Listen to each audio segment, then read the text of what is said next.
YouTube? It's Teflon Poppy, aka the Ghost with the Most. And today we got a budget interface battle, Polo versus Audient. So I got my Apollo Aero and my Audient ID14. And I also want to note that Apollo has a newer version of this out called the Apollo Solo. So that's what I'm kind of going to be basing my comparison off. So I'm going to jump into the POV view and jump right into the review. All right, guys. So Audient versus Apollo, and my initial thoughts on which one I like the best. And I'm not trying to be biased or anything, but the Aero is actually my favorite, and there's just a couple subtle reasons why, but I'm going to give you my thoughts based on like price points and what you may need as a musician or an artist. So I'm gonna start with the ID14. So it has 2 mic inputs on the back, 2 inputs for studio monitors, and it's USB powered, and you can also power it with a 12 volt DC plug. And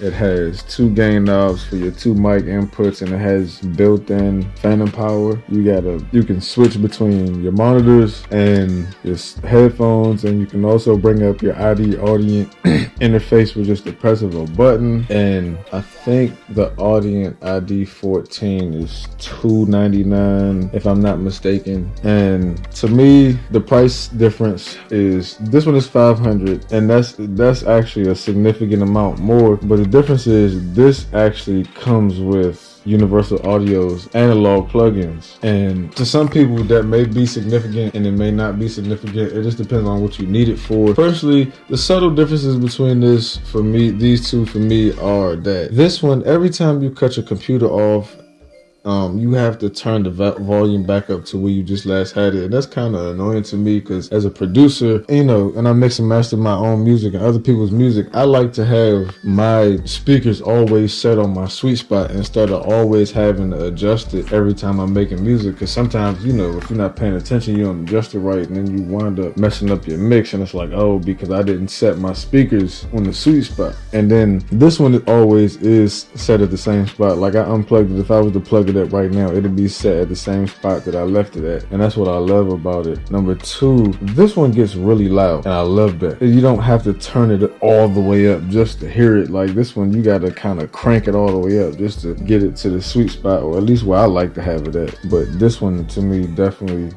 gets louder. And clarity wise, it's just a subtle difference. I would honestly say that the Aero does sound better, but they're neck and neck. It's not like a super huge difference. Like, so basically what I'm saying is, if you're not mixing and mastering music, or you're not heavy into, you know, mixing and mastering live instruments with analog plugins and stuff like that, then you might not need something like this. I would honestly go for the ID14. But if you're going to be mixing and mastering live instruments and guitars and things like that, and putting those analog plugins to use, then I would honestly purchase the Aero. It has the same features, I mean, except for this one is Thunderbolt 3 powered. It has 2 mic inputs on the back and 2 inputs for your monitors, and on the front it has a guitar jack and a headphone jack as well. And it also has phantom power, very solid.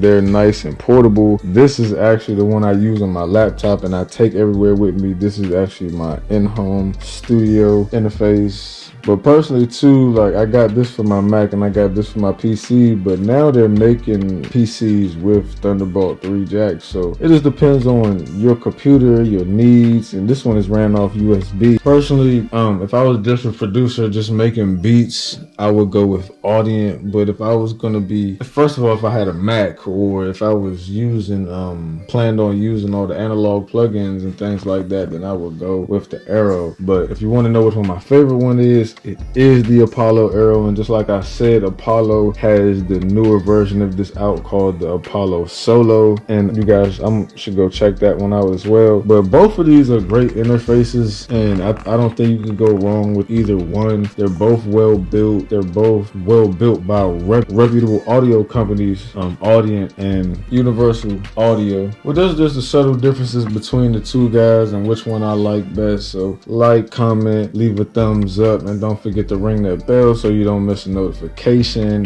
Visit my website, teflonpoppy.com. Let me know what else